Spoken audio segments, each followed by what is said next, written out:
les îles Abaco dissimulent un monde souterrain forgé par plusieurs millions d'années d'activité géologique.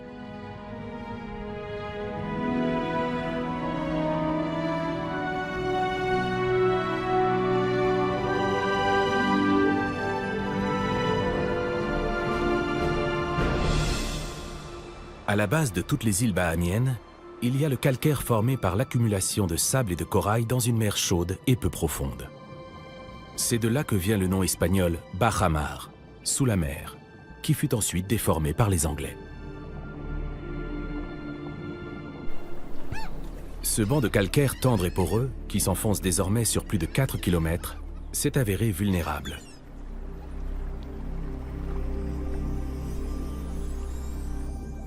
L'eau douce a érodé la roche pendant plusieurs milliers d'années, créant ainsi les grottes et les trous bleus qui ponctuent l'ensemble des Bahamas. Dans cet écosystème varié, les nombreuses cavités naturelles offrent un spectacle féerique. Mais c'est un monde mystérieux et difficile à explorer.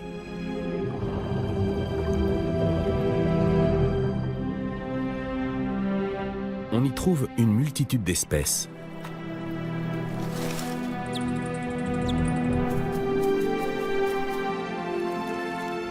Et d'étonnantes capsules temporelles qui témoignent de l'histoire de l'archipel.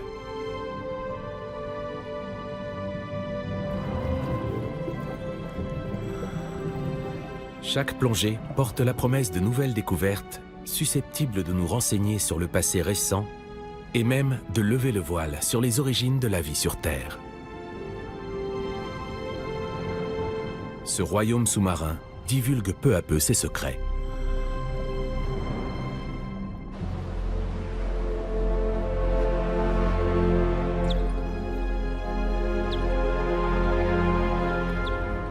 Sur les îles Abaco, il se forme ce qu'on appelle un biseau salé, une zone où l'eau salée va à la rencontre de l'eau douce. Et cette zone nous livre des informations sur la formation des cavités et des trous bleus. Ces grottes se sont formées alors que le calcaire était au niveau de la mer.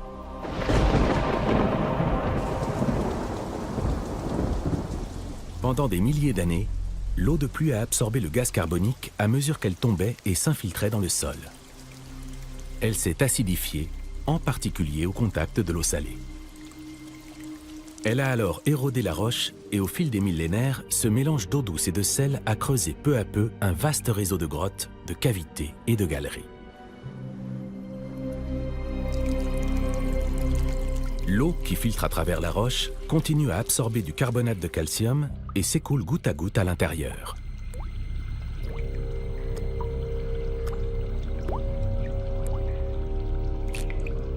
Lorsque la solution de calcaire dissous est exposée à l'air libre, l'eau s'évapore et le carbonate de calcium cristallise sous forme de calcite. L'eau, qui tombe goutte à goutte du plafond, façonne alors des stalactites semblables à des glaçons de pierre. Tandis que celle qui s'évapore au niveau du sol sculpte des stalagmites. Avec le temps, les deux structures finissent parfois par fusionner en colonnes de pierre. Ces forêts de concrétion minérale, ou spéléothèmes, dessinent dans l'obscurité des paysages mystiques.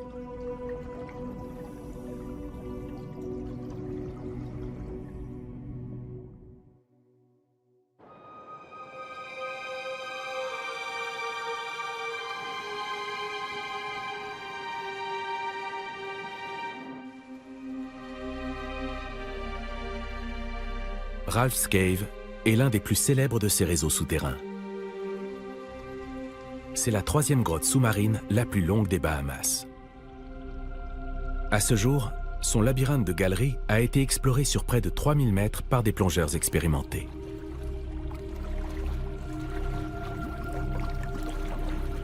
Cette formation géologique relativement récente date d'après le début de la dernière glaciation, il y a environ 350 000 ans.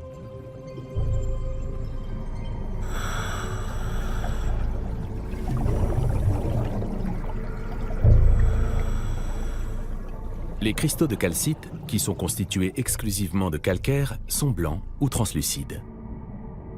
Le fer ajoute des nuances rouges, orange et brune, tandis que le manganèse tire plutôt sur le bleu et le noir.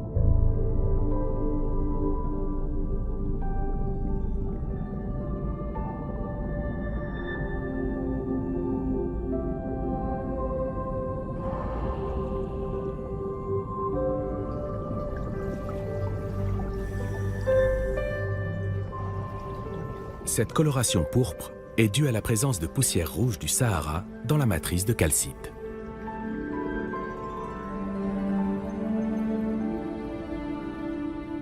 Depuis sa formation, la grotte a été submergée au moins 4 fois au gré des variations du niveau de la mer. Mais elle était sèche quand ces concrétions sont apparues.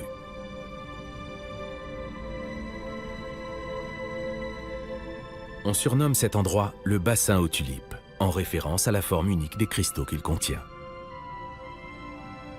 Si la plupart des concrétions proviennent d'un écoulement goutte à goutte, ces cristallisations à dents de cochon se sont formées dans une nappe d'eau sursaturée en calcite dissoute.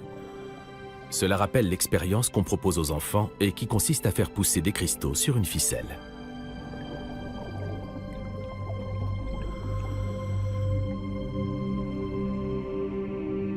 Ces draperies marquent l'entrée de la salle.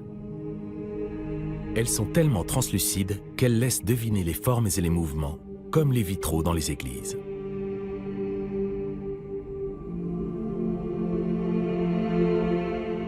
D'après les spécialistes, ces concrétions ne sont pas très anciennes, 13 à 20 000 ans maximum. Mais elles sont particulièrement cassantes et il est rarissime d'en voir un si grand nombre si bien conservé.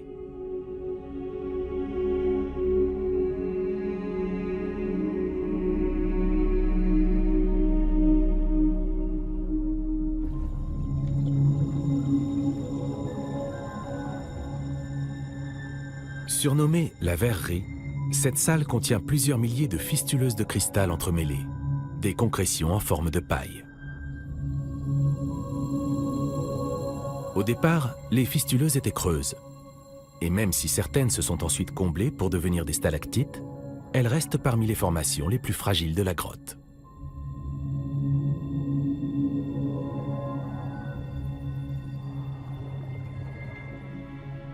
Ces spéléothèmes sont dits excentriques. Les spécialistes ne savent pas exactement comment ils se forment. Au lieu de s'écouler vers le sol en stalactites, les gouttes d'eau semblent s'évaporer le long d'un axe aléatoire en défiant les lois de la gravité. D'autres cristaux ressemblent à des ailes de papillon. Leur persistance ici, dans une grotte submergée, est remarquable.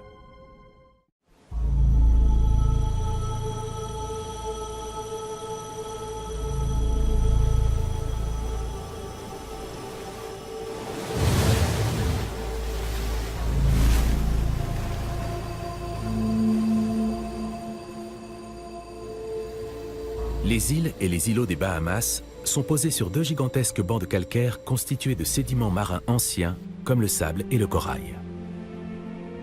Ce plateau calcaire d'au moins 4,5 km d'épaisseur est très perméable. Et l'eau salée remplit ces vides sous-marins juste en dessous de la surface.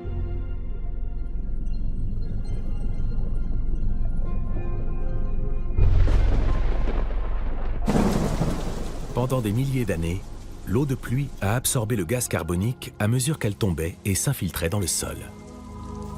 Elle s'est acidifiée, en particulier au contact de l'eau salée. Elle a alors érodé la roche et a lentement créé des cavités, puis des grottes et des galeries.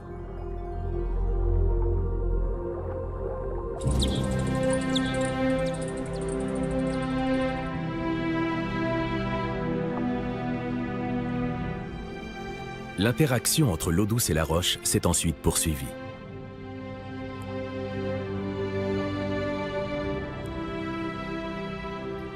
À certains endroits, la pierre est devenue si fragile que les toits des cavités ont fini par s'effondrer, révélant des gouffres à ciel ouvert.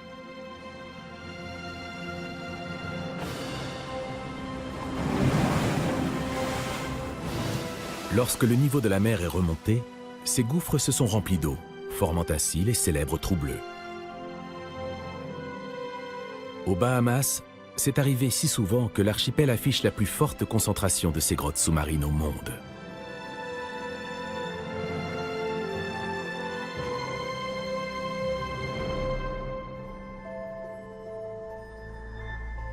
Malgré son apparence banale, ce plan d'eau ouvre une fenêtre sur l'histoire de notre planète.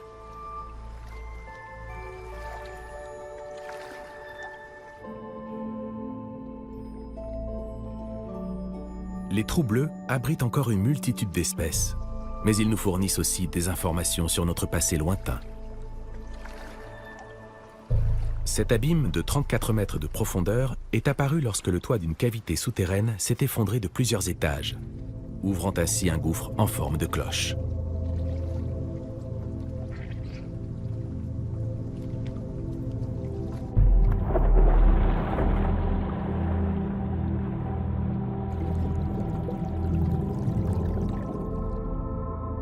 Les plongeurs qui s'enfoncent dans l'eau douce de Sawmill Sink finissent par tomber sur une halocline.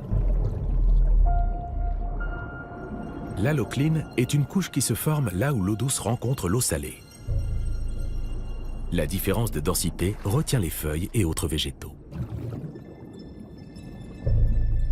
En se décomposant, ces matières organiques produisent du sulfure d'hydrogène. Un gaz brumeux puis orangé bloque alors la lumière du jour. La mauvaise visibilité empêche les plongeurs de s'attarder trop longtemps dans cette atmosphère corrosive.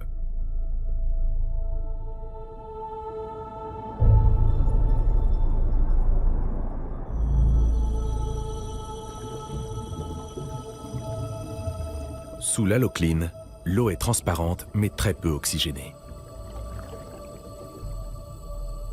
Au fil des ans, les ouragans et l'exposition aux éléments ont détruit la plupart du matériel fossile des Bahamas. Mais grâce à l'absence d'oxygène, les scientifiques ont fait ici certaines des découvertes fossiles les plus spectaculaires des Antilles.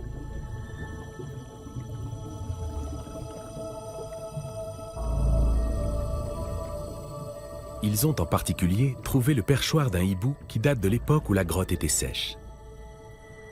Il contient encore les restes des proies du rapace, y compris des lézards, des oiseaux et 4 espèces distinctes de chauves-souris. D'autres animaux sont sans doute tombés dans le trou bleu. Leurs ossements ont coulé jusqu'au fond, où ils sont restés en l'état. Le plancher est jonché de carcasses de reptiles, de tortues, d'oiseaux et de poissons. Une épaisse couche de débris organiques, qu'on appelle de la tourbe, a ensuite recouvert les fossiles, les protégeant ainsi des agressions extérieures. Les plongeurs ont mis au jour plus de 50 squelettes d'une espèce de crocodile archaïque, dont le parent actuel le plus proche, le crocodile de Cuba, a aujourd'hui disparu des Bahamas. Mais Sawmill Sink n'est pas seulement le dépositaire du passé récent. Il détient peut-être des informations sur les origines de la vie sur Terre. Certains chercheurs pensent que ce milieu, caractérisé par la présence de sulfure d'hydrogène et le manque d'oxygène, reproduit les conditions qui régnaient sur Terre il y a plus de 3 milliards d'années, quand les bactéries étaient encore la forme de vie dominante.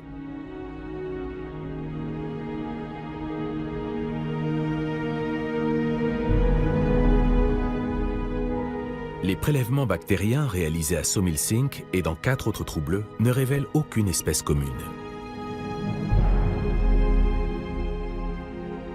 Dans le domaine naissant de l'exobiologie, ces découvertes laissent entrevoir une grande diversité biologique au sein des organismes unicellulaires qui ont fini par évoluer vers des formes de vie complexes sur la Terre et peut-être même sur d'autres planètes.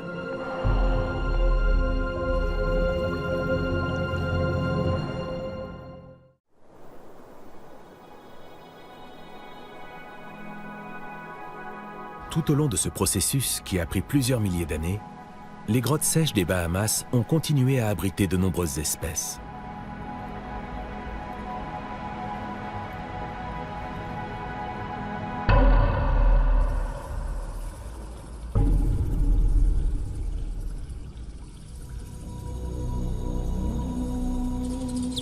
Des centaines de sérotines brunes viennent nicher ici. Cette chauve-souris très commune, dotée d'une grande capacité d'adaptation, est présente du Canada jusqu'aux Antilles.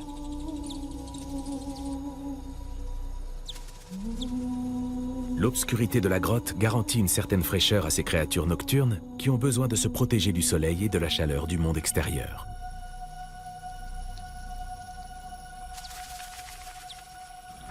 La sérotine brune a un vol agile et silencieux.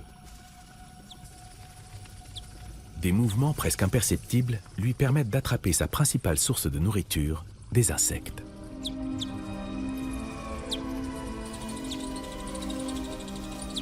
Elle peut broyer les scarabées avec sa mâchoire puissante et ses dents pointues. C'est une des plus grandes espèces de chiroptères. Elle mesure entre 11 et 13 cm de long. Les femelles sont en général plus grosses que les mâles.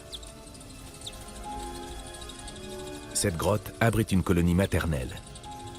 Ces chauves-souris sont toutes des femelles sérotines brunes avec leurs petits.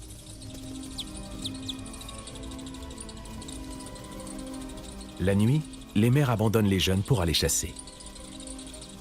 Elles quittent la grotte au crépuscule.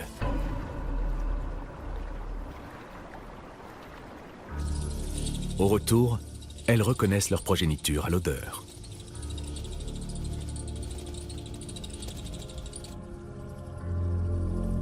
Contrairement aux sérotines brunes, les chauves-souris Hérophilas et écornis vivent exclusivement dans des zones tropicales telles que les Bahamas. Elles sont également beaucoup plus petites, entre 6 cm et demi et 7 cm et demi de long. Bien qu'elles mangent des insectes, leur régime alimentaire se compose essentiellement de fruits et de nectar. Et même si elles se regroupent aussi en colonies maternelles, elles choisissent de préférence des grottes chaudes avec une température constante située entre 25 et 28 degrés. Les petits ont maintenant quelques semaines. Ils sont accrochés à leur mère depuis leur naissance. La nuit est déjà bien avancée quand arrive le moment d'aller chercher à manger. Les chauves-souris commencent à s'agiter.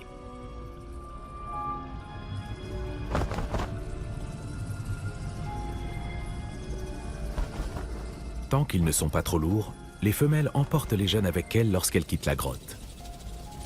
Plus tard, ils devront les suivre et apprendre à se nourrir eux-mêmes.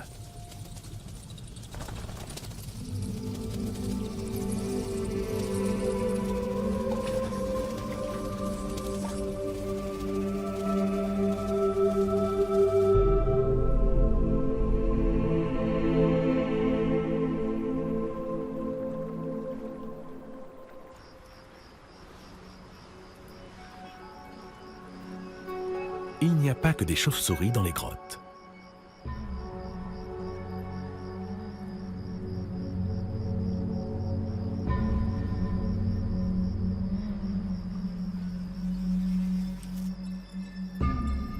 D'autres animaux s'abritent ici pour fonder un foyer plus sûr.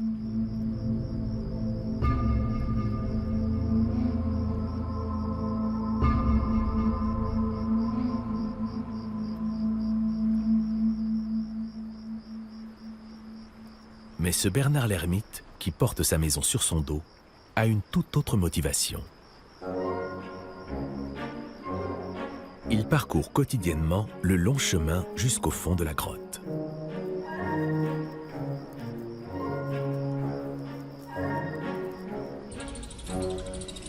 Les chauves-souris regroupées en colonies créent un environnement unique au sol.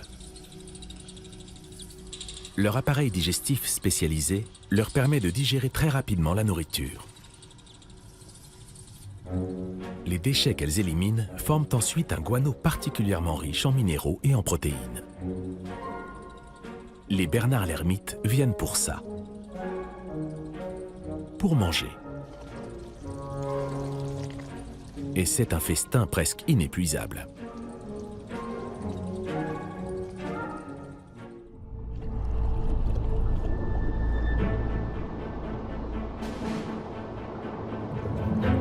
L'influence de la marée sur les trous bleus est spectaculaire. Toutes les 6 heures, l'eau s'engouffre puis se retire. L'étroitesse des entrées amplifie la force des marées et des courants. Nager contre un flux de plusieurs milliers de litres d'eau par minute est une gageure, même pour des plongeurs expérimentés.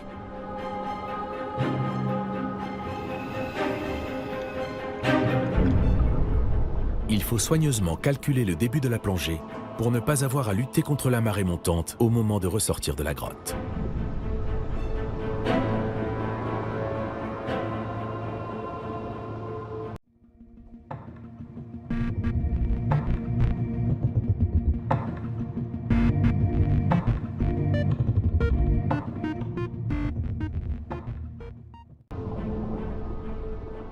Lorsqu'elle s'engouffre à l'intérieur, l'eau est riche en nutriments qui servent à nourrir les occupants des lieux. Parmi eux, des langoustes et de minuscules crustacés qui vivent aussi bien dans le trou bleu que dans des centaines de mètres de galeries communicantes.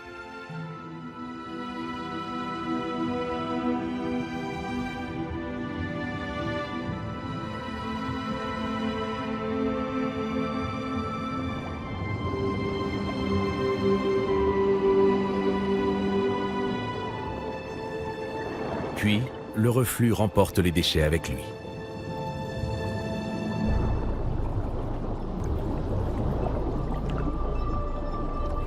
Il préserve ainsi le fragile équilibre chimique de ce remarquable écosystème.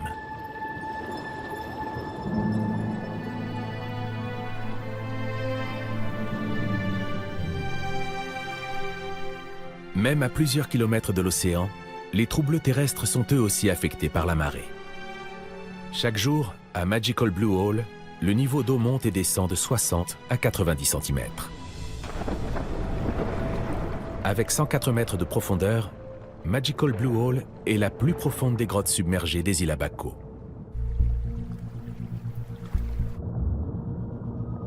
Quand on regarde l'entrée depuis le bas, on voit les arbres de la pinède se détacher dans la lumière.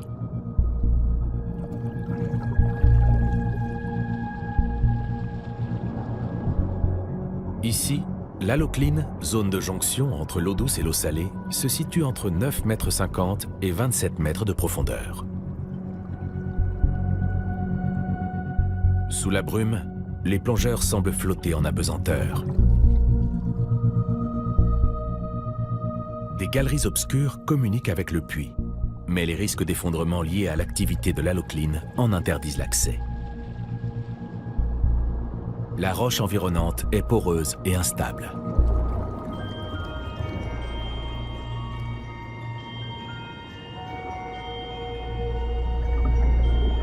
Parmi les espèces résidentes, on trouve ces poissons troglobies brun clair dont les yeux sont peu développés.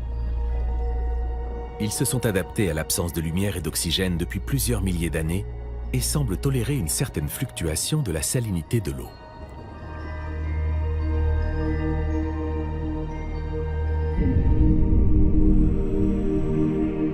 On voit ici les vestiges de stalactites formés à l'époque où la grotte était sèche. Il y a une telle abondance de spéléothèmes massifs qu'on se croirait au milieu d'une forêt de pierres.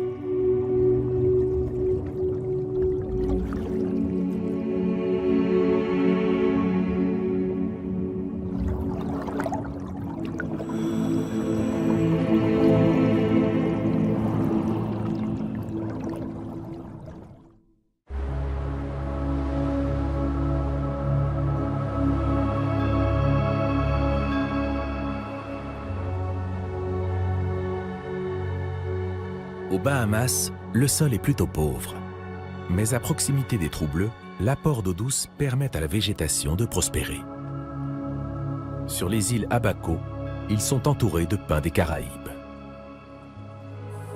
Ces piscines naturelles offrent un habitat idéal pour les insectes, les reptiles et les amphibiens. Il n'est pas rare d'y apercevoir le splendide papillon Atala. On le reconnaît à ses taches irisées caractéristiques.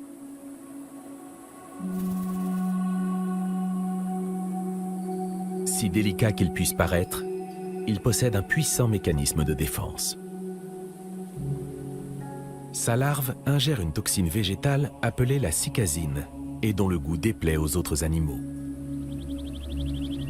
Et la couleur écarlate de son abdomen est, pour les éventuels prédateurs, synonyme de danger.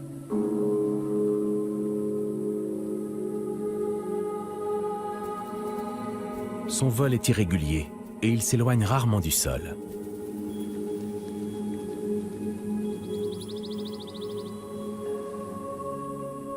Ces papillons s'accouplent souvent en fin d'après-midi.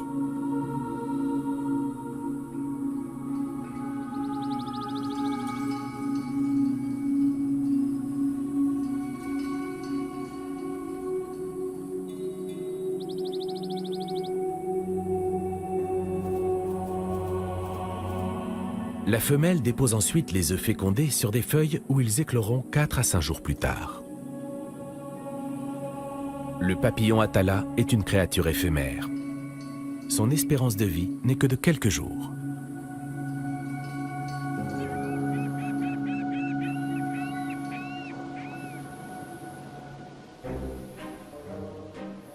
Le lézard à queue courbée prend volontiers des bains de soleil sur le sol sablonneux autour des trous bleus. Cet animal à sang-froid a besoin d'une source de chaleur externe, comme le soleil, pour maintenir sa température corporelle. Il n'est actif que le jour. Les mâles sont territoriaux. Ils attaquent dès qu'ils voient un rival s'approcher.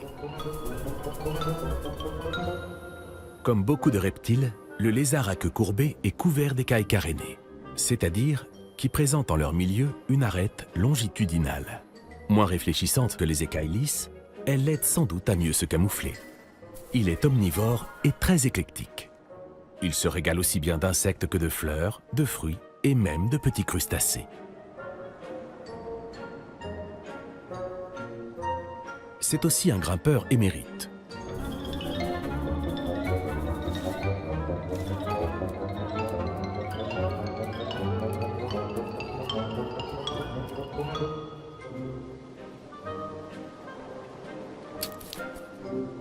Il doit son nom à la forme particulière de sa queue, dont on ignore si elle lui sert à afficher sa territorialité, à séduire les femelles, ou si elle est plus simplement le résultat d'une adaptation à son environnement. Ainsi recourbée, il se pourrait qu'elle incite les prédateurs à attaquer l'arrière-train du lézard plutôt que sa tête, ce qui minimiserait les risques de blessures graves.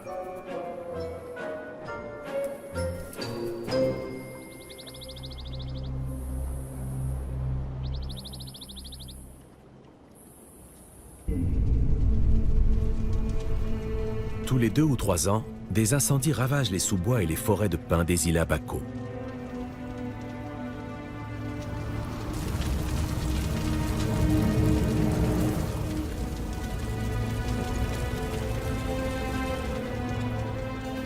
Le pin des Caraïbes est une espèce endémique qui ne pousse que sur 4 des îles de l'archipel.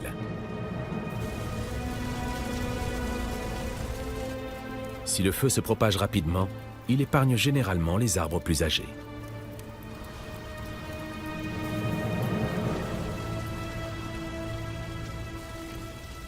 De plus, en éliminant la concurrence au niveau du sol, il permet à de nouveaux conifères de pousser.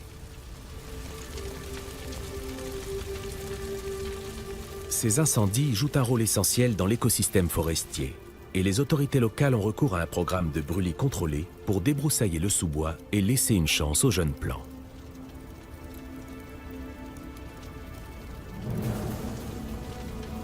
En 1999, suite à une période de sécheresse prolongée et à une accumulation de matière combustible après le passage de l'ouragan Floyd, des centaines d'hectares ont brûlé.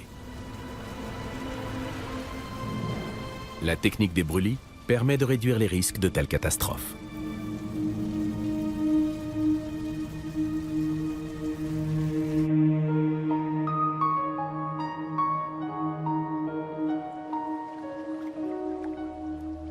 Aucune autre région au monde ne possède autant d'espèces cavernicoles que les réseaux souterrains des Bahamas.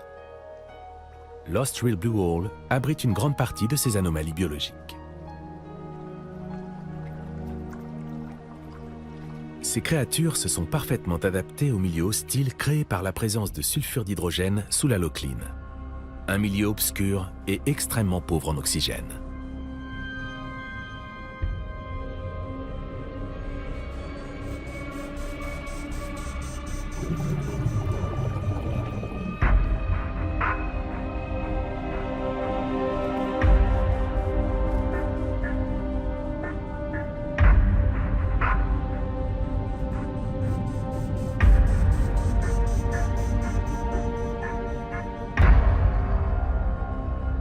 Les isopodes sont des crustacés invertébrés au corps généralement aplati. On en trouve toutes sortes dans la nature, mais celui-ci s'est adapté à un environnement hors norme en prenant une couleur translucide.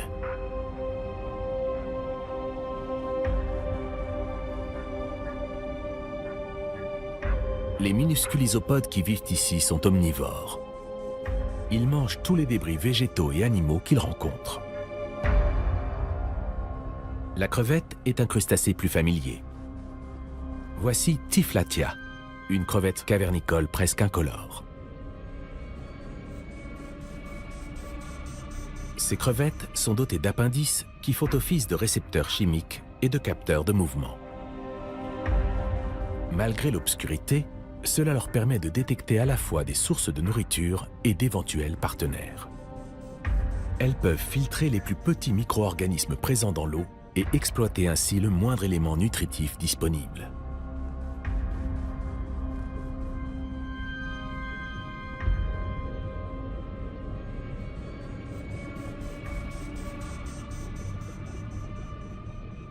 Voici un membre de la famille des rémipèdes, une classe de crustacés découverte relativement récemment et qui existerait pourtant depuis 100 millions d'années.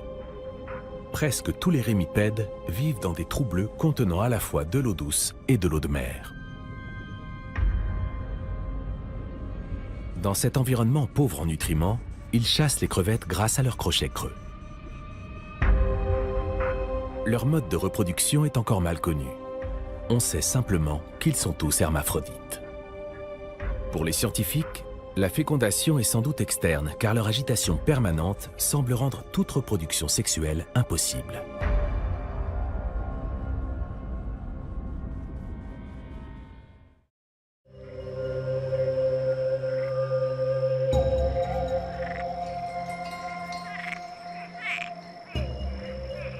Originaire des Bahamas, la rainette de Cuba est répandue à travers toutes les Antilles.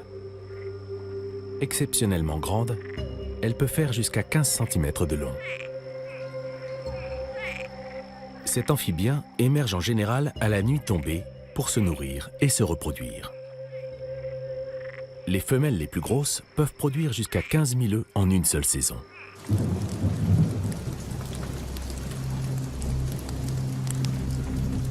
On pense que la pluie stimule leur cycle de reproduction. L'accouplement se produit le plus souvent en été, mais la rainette de Cuba peut se reproduire toute l'année dans ce climat chaud et humide.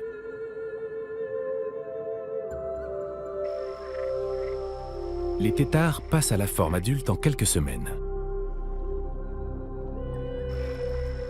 Cette grenouille possède un mécanisme de défense unique. Elle sécrète un mucus toxique qui induit une réaction urticante au toucher.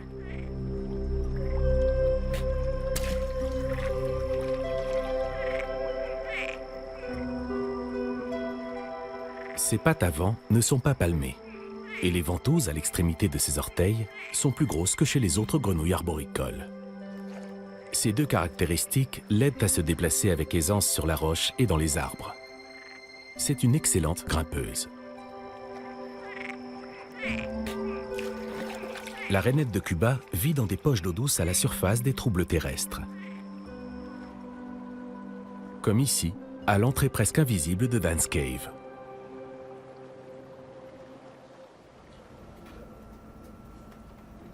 Dan's Cave détient le record de la plus longue grotte sous-marine pour une île. Elle abrite un vaste réseau de galeries noyées qui sont encore en cours de prospection. Elle part de cette entrée et elle s'enfonce d'environ 6 mètres.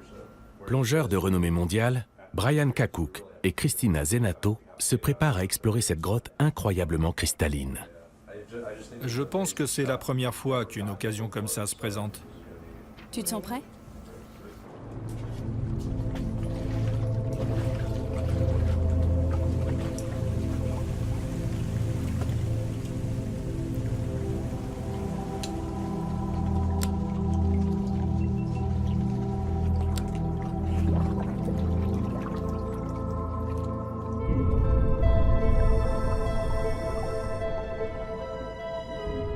Ils ont choisi de monter leur bouteille en configuration latérale pour progresser dans les profondeurs du réseau et négocier les passages les plus difficiles.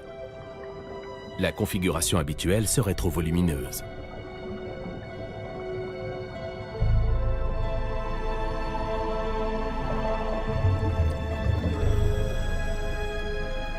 Ils ont aussi prévu 2 bouteilles en réserve pour le retour, pour être sûrs d'avoir suffisamment d'oxygène pour trouver la sortie.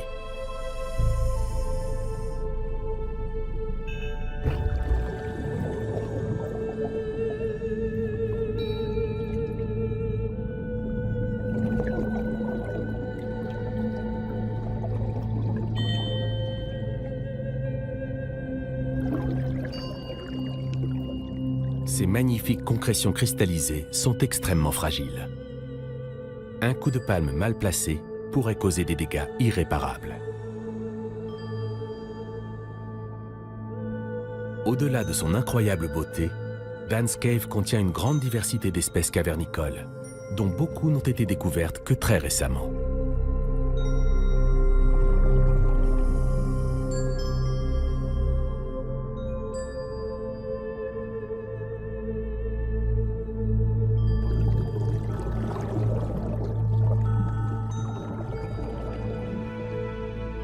Comme la grotte voisine, Ralph's Cave, celle-ci s'est développée par paliers sur environ 350 000 ans.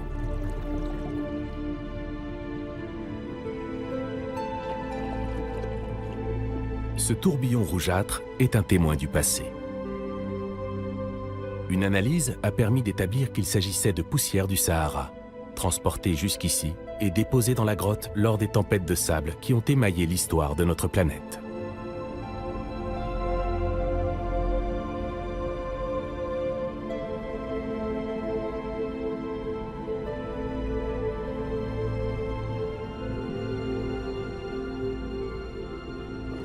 Différentes salles secondaires réparties en rayons communiquent avec la salle principale.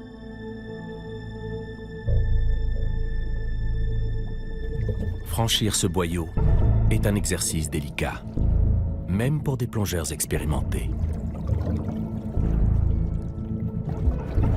Ils doivent avancer avec prudence.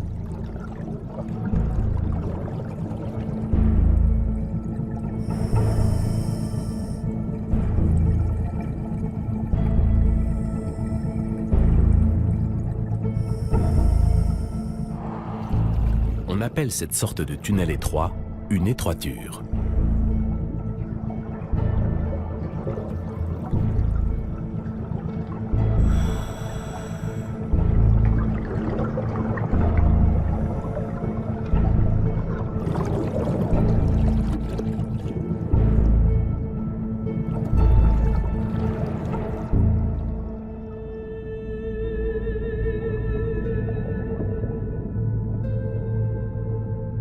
À ce jour, plus de 12 km de galeries ont été topographiées à l'intérieur de Dan's Cave. Les spéléothèmes qu'elles abritent sont extraordinaires. Seuls quelques privilégiés ont admiré ces merveilles de leurs propres yeux. Les chercheurs sont convaincus qu'on finira par trouver un passage communiquant avec Ralph's Cave dans l'une des galeries submergées qui attendent encore d'être prospectées.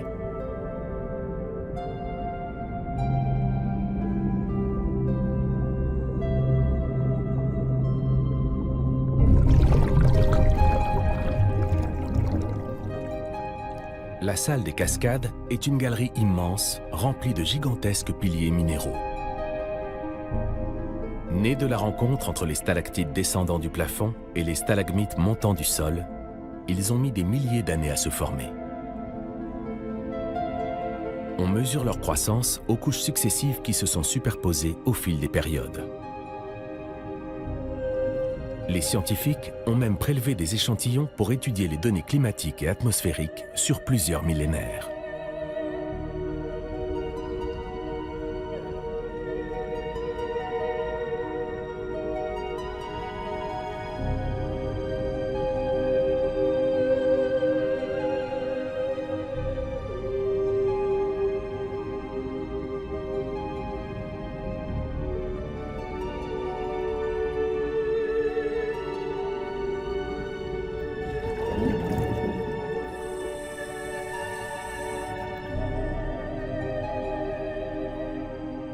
Nageant au milieu des draperies, ces dépôts minéraux semblables à des rideaux, les plongeurs explorent des galeries interminables.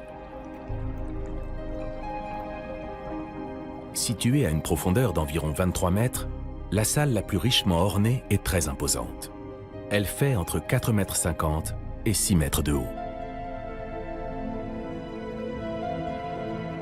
Et avec ses 76 mètres de long et 46 de large, elle éclipse la plupart des salles de réception des grands hôtels. Mais contrairement aux constructions humaines, ces merveilles de la nature sont souterraines et submergées. Et leur création remonte bien avant l'apparition de notre espèce. Elles ont été sculptées par les éléments au fil de milliers d'années. Et leur décoration intérieure est le résultat d'une simple solution de carbonate de calcium dissous et de la lente évaporation de l'eau, goutte à goutte. En surface, les cavités et les trous bleus des Bahamas sont comme autant de petites fenêtres. Mais dans leur profondeur se déploie une multitude de salles, de cavités et de galeries qui sont le témoin de l'histoire géologique et naturelle de la région. La poursuite de l'exploration de ces grottes sous-marines porte la promesse de découvertes encore plus stupéfiantes pour mieux comprendre la vie dans cet environnement si particulier, non seulement aujourd'hui, mais aussi il y a des millions d'années.